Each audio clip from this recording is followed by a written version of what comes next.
समय जैसे रुक गया था। दक्ष के यज्ञ में सती की देह अग्नि में जल रही थी और कैलाश के स्वामी शिव केवल देख रहे थे। न कोई शब्द, न कोई आंसू, बस भीतर ही भीतर टूटता हुआ एक देवता। किसने सोचा था कि संसार की पहली प्रेम कथा का अंत इस तरह होगा? लेकिन ये अंत नहीं था, ये एक नई शुरुआत थी। एक ऐसे प्रेम की शुरुआत जो समय से परे था, मृत्यु से परे था। ये कहानी है शिव और पार्वती के मिलन की। सती के देह त्याग के बाद शिव ने उनका शरीर उठाया और विरह में पूरे ब्रह्मांड में भटकने लगे। उनका दुख इतना प्रचंड था कि पृथ्वी का संतुलन डगमगाने लगा। नदियां उफरने लगी, पर्वत कांप उठे। तब भगवान विष्णु को आगे आना पड़ा।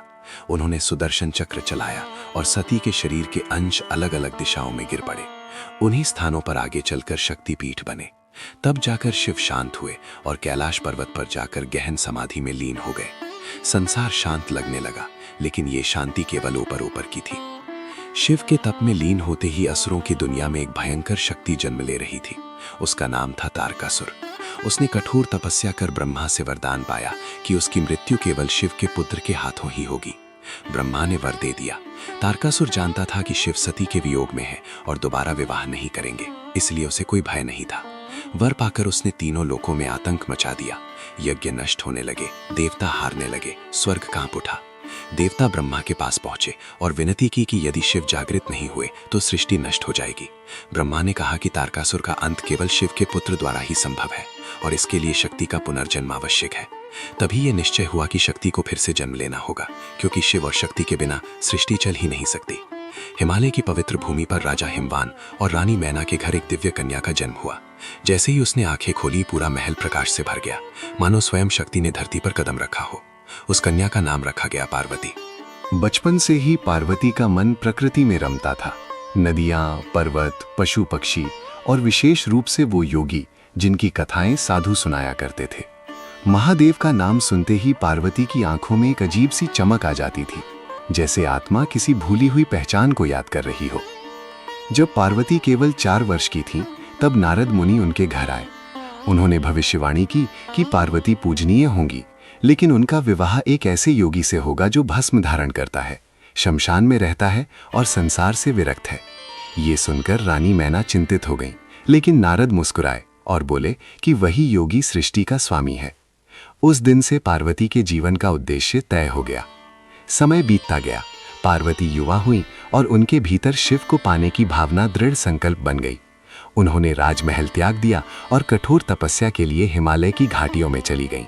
पहले फल और जल, फिर पत्ते और अंत में केवल वायु पर जीवन। दिन रात ध्यान, केवल एक नाम, महादेव। उनकी तपस्या इतनी तीव्र थी कि स्वयं प्रकृति भी उनके साथ ध्यान करने लगी। उधर तारकासुर का आतंक बढ़ता जा रहा था। देवताओं ने शिव को जगाने के लिए कामदेव को भेजा। कामदेव ने अपने बाण चलाए, लेकिन शिव ध्यान में अड़े रहे। अंत में जब कामदेव ने सीधे बाण चलाया तो शिव की तीसरी आंख खुल गई और कामदेव भस्म हो गए। रति के विलाप पर शिव ने उन्हें बिना शरीर के जीवित रहने का वरदान दिया। देवताओं ने शिव से निवेदन किया कि शक्ति पुनर्जन्म ले चुकी है और तप कर रही है। शिव ने पार्वती की परीक्षा लेने का निश्चय किया। वे एक साधु का रूप लेकर पार्वती के पास पहुंचे। पार्वती ध्यान में थी। तभी एक शांत आवाज गूंजी, माँ, कुछ भिक्षा मिलेगी? पार्वती ने आंखें खोली। सामने एक साधारण साधु खड़ा था। उन्होंने करुण स्वर में कहा, मुनिवर, जो कुछ भी मेरे पास है वो आपका है। साधु मुस्कुराया और बोला, कन्या, सुना है तुम किसी अवघड़ योगी के लिए इतनी कठोर तपस्या कर रही हो? पार्वती ने बिना हिचक उत्तर दिया, हाँ, वही मेरे आराध्य हैं, वही मेरे जीवन का सत्य हैं। साधु ने सिर हिलाया और धीरे धीरे बोला, पर क्या तुम जानती हो वो कौन है?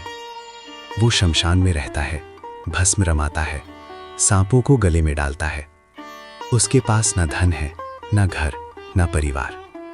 वो तुम्हें क्या देगा? क्षण भर को वायु थम गई। पार्वती की आंखें बंद थीं, पर उनका स्वर दृढ़ था।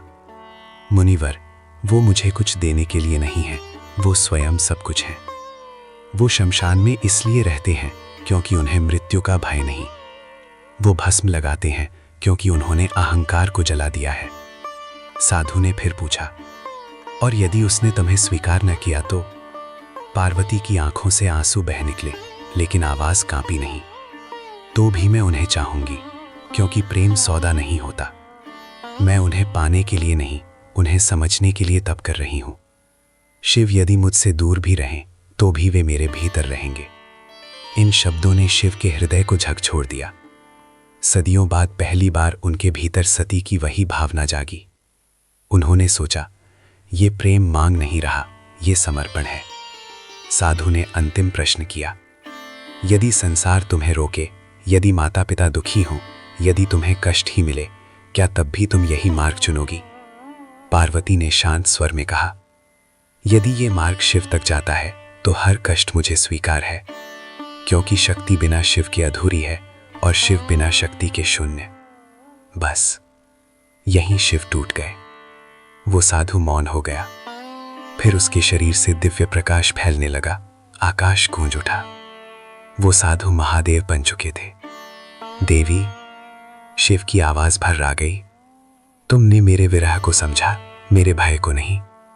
मैं विवाह से नहीं डरता था, मैं फिर से खो देने से डरता था।